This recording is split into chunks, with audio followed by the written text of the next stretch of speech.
제가 한 저쯤에서부터 군용차를 보고 쫓아왔고 뛰어서 건너서 일로 왔고 그냥 이렇게 해서 이렇게 기대했던 것 같고.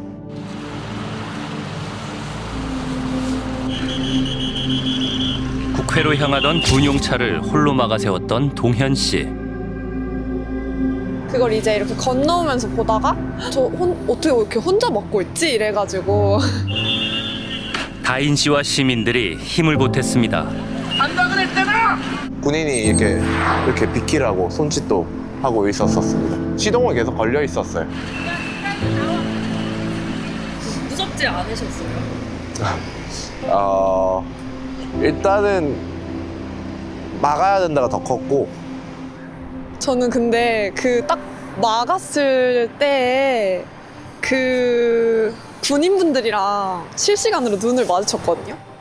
근데 그 장면이 집회 가거나 할 때도 계속 생각이 나는 것 같아요. 그 눈빛을 주고받았던 그 순간이라고 해야 될까요? 같은 젊은이인데 저 사람은 저기서 저 일을 하고 있고 나는 여기서 이걸 맡고 있는 상황에 대해서 계속 질문이 들었던 것 같아요. 내가 어떤 상황에 있는 거지? 우리가 어떤 상황에 있는 거지? 아, 위험합니다. 총든 사람들이 더 위험한 거 아니에요? 실제 비상계엄의 요건인 전시와 사변 어느 건도 해당하지 않습니다. 내란 사태가 발생한 지 오늘로써 한 달입니다. 체포 시도는 5시간 반 만에 무산됐습니다. 겨우내 밤낮으로 광장을 지킨 청년들이 있었습니다.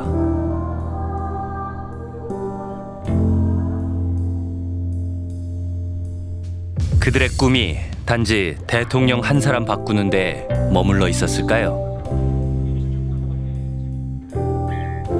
자꾸 죽잖아요. 청년들이 일하면서 죽고 뭐 이태원에서도 죽고 더 옛날엔 세월호에서도 죽고 자살과 그런 데이트 폭력이라든지 정말 많은 일들로 죽는데 우리나라에서는 우리한테 어떤 안정감을 줄 수 있지? 인간의 존엄성을 외치고 싶습니다. 앉아주십시오.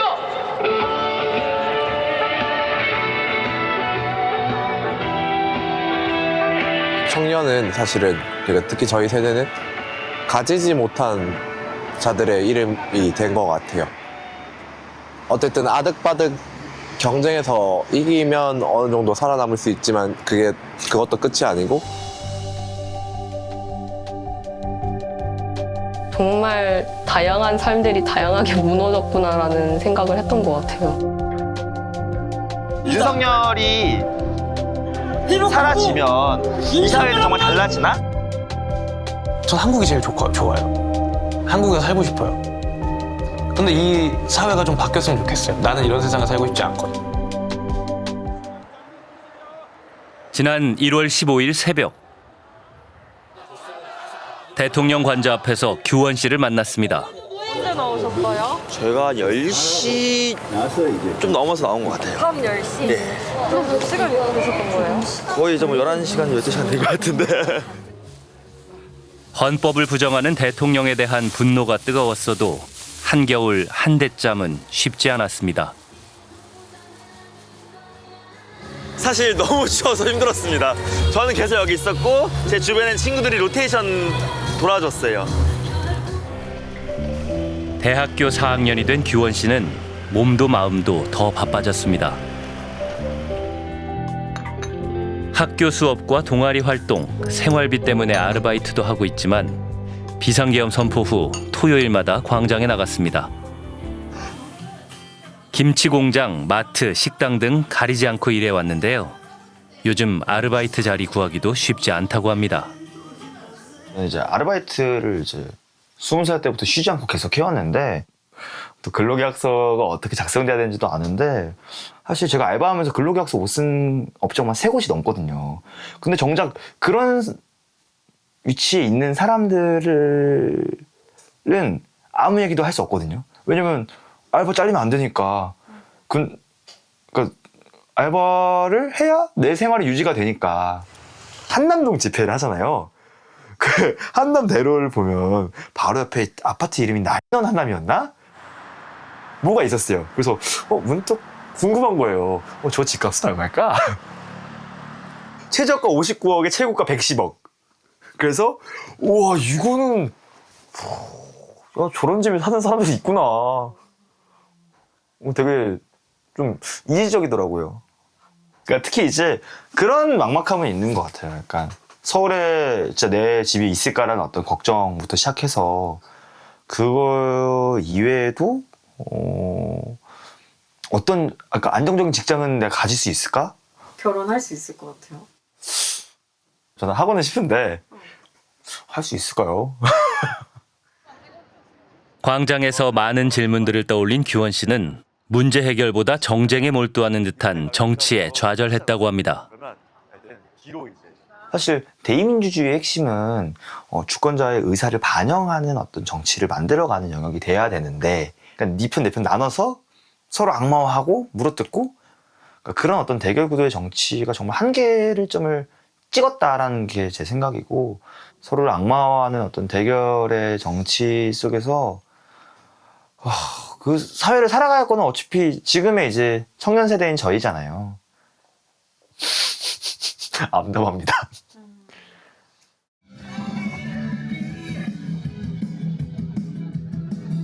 커플룩을 휘날리며 광장에 등장한 부부. 참고로 저희는 신혼부부입니다. 너무 화가 납니다. 솔직히 힘들어 죽겠고 피곤해 죽겠는데요. 그런데도 제가, 그리고 여기 있는 이 모든 분들이 왜 이러고 있겠습니까? 더 나은 날을 맞이하고 싶으니까요. 더 괜찮은 미래를 바라니까요. 계엄이 일어났을 때가 신혼 한 6개월, 7개월 차였어요. 그래서 저희는 그때부터는 모든 주말이 다 없어졌어요. 신혼의 주말 없어졌고. 돈도 벌어야 되고 그걸로 집꼬리 많은 워라밸도 지켜야 되고 연애도 해야 되고, 근데 거기다가 정치도 신경 써야 되고 거기다가 집회도 나가야 되고 커뮤니티 가서 법 공부도 해야 돼. 그냥 해먹을 거 적당히만 해먹고 과하지 않게. 너무 드러내고서 계속 해먹고 있고 과하게 해먹고 있고 나한테 피해까지 주고 있으면 내가 지금 달려가갖고 제재를 해야 되잖아요. 가뜩이나 어렵고 힘들고 시간도 없고 쉴 시간도 없는 사람들을 도와달라고 계속, 그러니까 사실 우리를 도와줘야 되는 사람들이 자꾸 본인들을 도와달라고 광장으로, 국회로. 지우 씨를 우연히 다시 만난 건 탄핵 선고일 아침이었습니다. 아니, 오늘 출근하신다고 들었는데 어떻게 나오셨어요?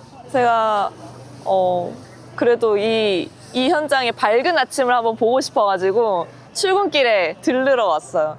몇 시까지 가셔야 돼요? 9시 출근입니다. 현실 직장인이에요. 9 to 6. 우리도 이렇게 성실하게 회사에 간다고요.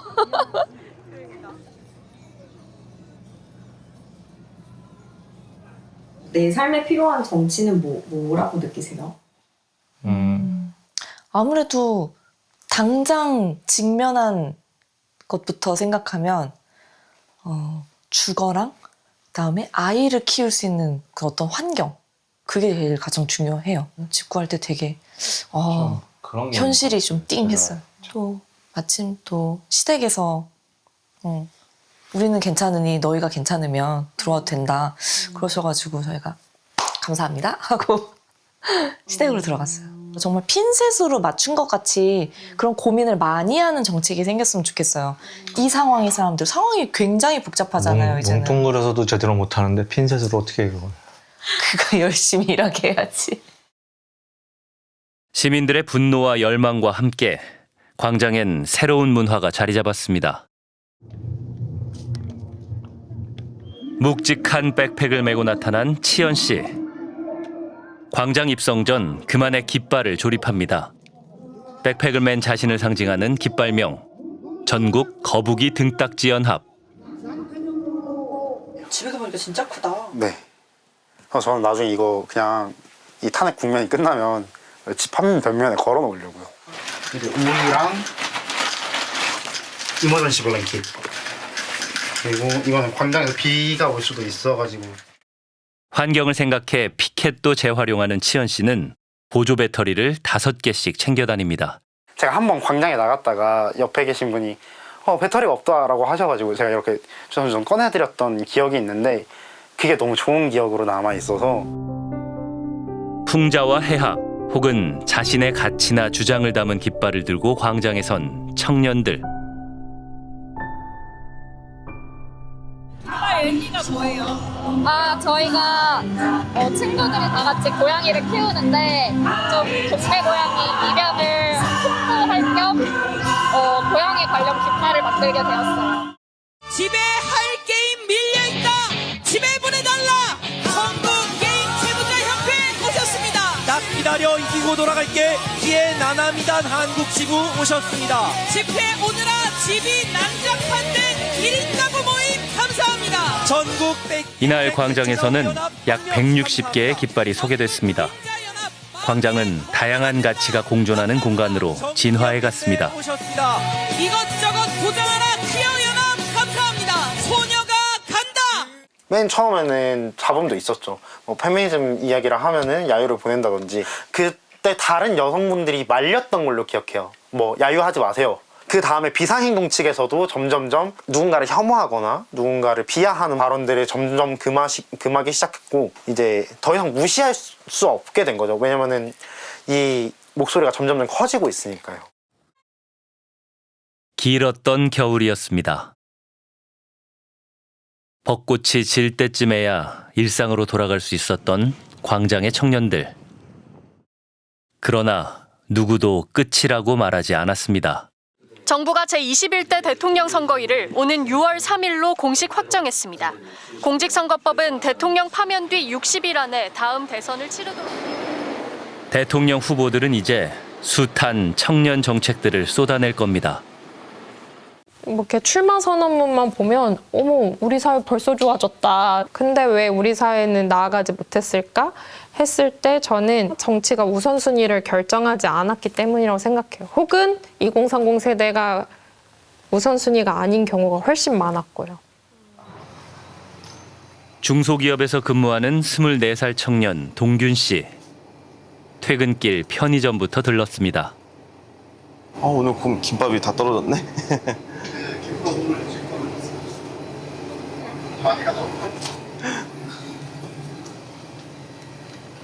늘 김밥을 사서 퇴근하는데 아쉬운 날입니다. 2,900원이요?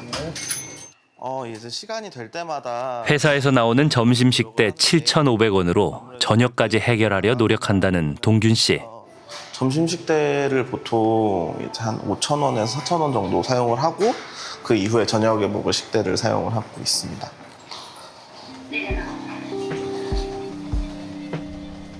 동균 씨는 직장이 있는 서울 금천구에 살다가 부천시로 이사를 갔습니다. 새로운 지하철 노선 계획이 발표되자 월세가 많이 올라 감당할 수 없었다고 합니다. 그는 지난해부터 배달 아르바이트를 시작했습니다. 물가가 오르고 20-30만 원의 저축도 힘들어졌습니다. 집에 들어간 지 10여 분 만에 옷만 갈아입고 나온 동균 씨.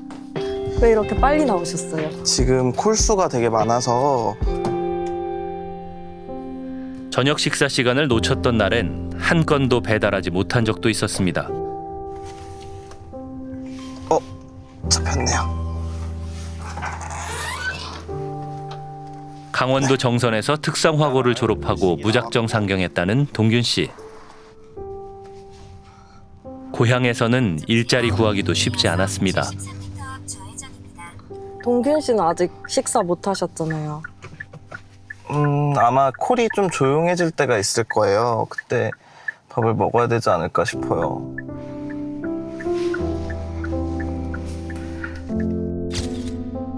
게임 개발을 꿈꾸며 대학에 진학했지만 집안 형편으로 2학년 1학기에 중퇴했습니다. 후회를 많이 했는데 지금 막상 후회만 하고 있으니까 안 되겠더라고요. 그래서 방송대에 진학을 결심하게 됐습니다. 대학생이 되신 거네요? 네, 맞습니다. 엄연한 대학생입니다. 실제 회사의 연봉 테이블이나 좀 그런 부분에서 되게 차별을 받는다라고 좀 많이 생각을 했던 것 같아요. 정규직 기준 고졸 노동자의 평균 임금은 대졸의 66% 수준에 불과한 게 현실입니다. 어쩌다 노조 활동은 하게 되셨어요? 저는 제 인생에서 노조랑은 전혀 관련이 없을 삶을 살 줄 알았어요. 노동조합이라는 것 자체가 뭔지도 몰랐고. 현장 실습을 나갔었는데 제가 다니던 회사가 3개월 다니다가 이제 도산을 했어요. 그러고 이제 받을 수 있는 게 뭐가 있을까 찾아봤는데 학교도 그렇고 다른 데도 그렇고 책임을 지려고 하는 데가 아무 데도 없더라고요. 몇 오셨어요? 네, 쿠츠 배달이고 114동. 대형 아파트 단지로 배달을 갈 때면 언제나 헤맵니다. 이런 데로 오면 배달하기가 되게 어려운 것 같아요. 114동. 14동. 이런 아파트 같은 데 들어가면 저는 평생 가도 아파트에 살아본 적이 없어서 그런지 몰라도 이 동호수 찾는 게 되게 어려운 일인 것 같아요. 배달 주문을 받고 배달 완료까지 걸린 시간은 약 30여 분. 얼마 버셨어요? 4,800원 벌었습니다. 10시 가까이 돼서야 퇴근할 때 산 샌드위치로 저녁을 때웁니다. 난 웃기잖아. 너 주무세요? 5시간 안 되게 자는 것 같아요. 공부도 하고 들어가면 이제 12시거든요. 뉴스도 보고 그러다 보면 1-2시? 그때 잠드니까.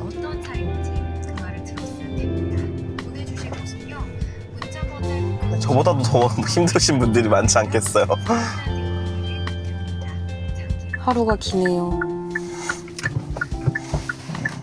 전 제 스스로가 2-3개씩 분리됐으면 좋겠어요.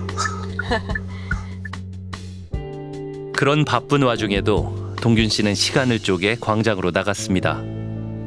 일상으로 돌아오니 밀린 일이 많습니다. 왜 집에 안 들렀다 가세요? 저 이제 방송대 교육을 좀 들어야 돼서 사실 좀 3월부터 좀 꾸준히 들어놔야 되는데 일이 너무 바쁘다 보니까 많이 듣지를 못해서 그래서 이제 카페에 가서 좀 공부 좀 하다가 들어가려고. 성실하게 살아가는 24살 청년. 그가 짊어진 두려움을 어떻게 희망으로 채워갈 수 있을까요? 이렇게 살아도 될까 이런 생각도 들고 내가 진짜 뭔가 이런 가정을 꾸리고 그런 걸 할 수 있을까라는 것도 의문이 들고 내가 늙어서도 잘 이렇게 살 수 있을지도 걱정이고.